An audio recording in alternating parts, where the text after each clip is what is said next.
What's going on, everybody? So I'm going to try not to look at the phone really while I do this, just for safety. But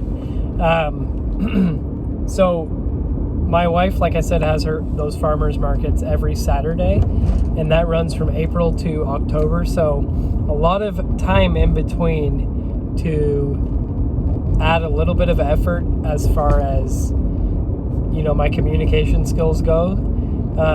I think with people, like a lot of you probably feel the same way. I usually flock to people that I know and am comfortable around.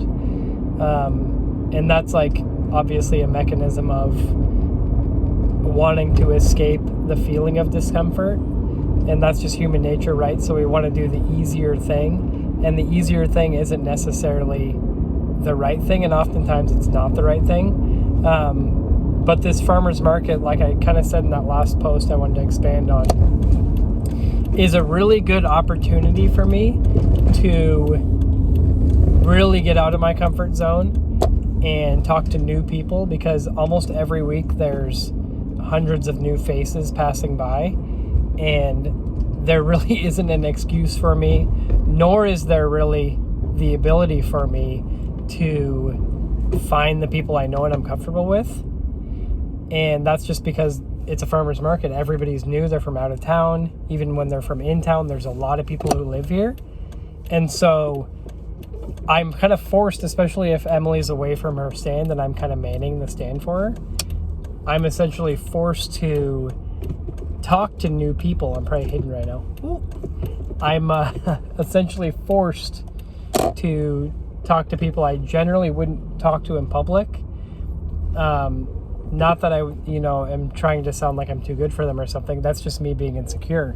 And so, like I said, I'm able to strike up conversations with people more than just saying, hey, how's it going? And part of that is also due to the fact that, it's not like the same transaction as if you go to a restaurant, say, and you buy food, or you're buying a coffee or something, where you physically have to be there very quickly. You just pay and go. With something like a farmer's market, you usually have to, to help sell the product and things, talk in a little bit of a longer form. Oh, I got a spot. You talk in a longer form conversation than you normally would, because they're saying, hey, this is how Emily started pottery. This is how long she's been doing it. This is the process. And people, especially at farmers markets, they really want to hear about, oh my gosh, all those details.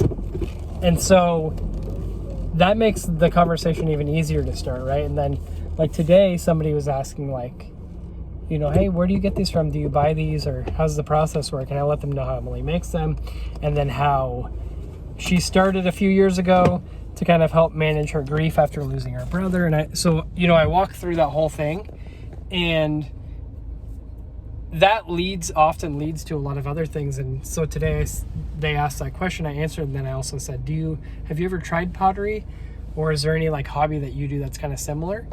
And then that leads to another thing. And typically a lot of people reciprocate, especially depending on where you're at. Here at a farmer's market, people are really friendly, so they'll reciprocate those questions right back at you. And then I can tell stories about experiences I've personally had, how I'm terrible at it, and I've tried multiple times and it's always a disaster. So I know this isn't, like always, I hate that I repeat the same thing. I dislike that I keep saying that, but this isn't groundbreaking stuff. It's very fundamentally it's very simple. But I think we, just like anything else that we talk about, we overcomplicate things to the extreme. Even something as simple as an interaction with a stranger. And, there's a reason social anxiety and other things have persisted over time and gotten worse and worse and worse.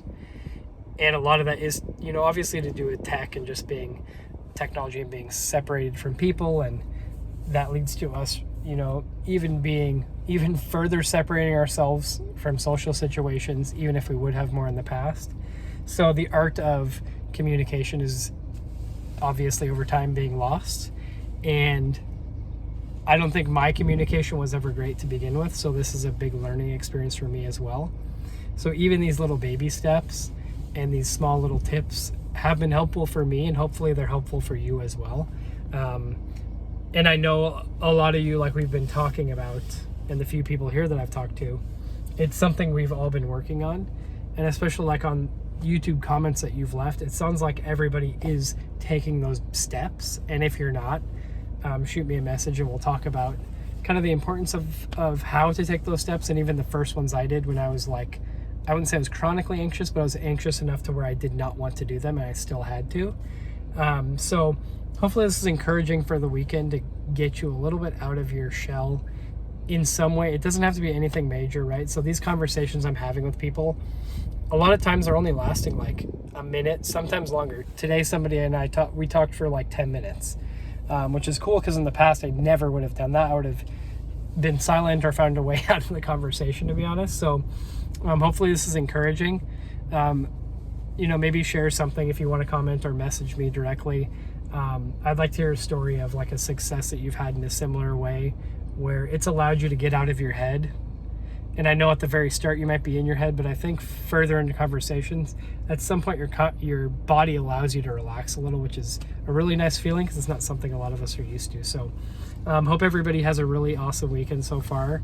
Can't wait to talk to you soon. See ya.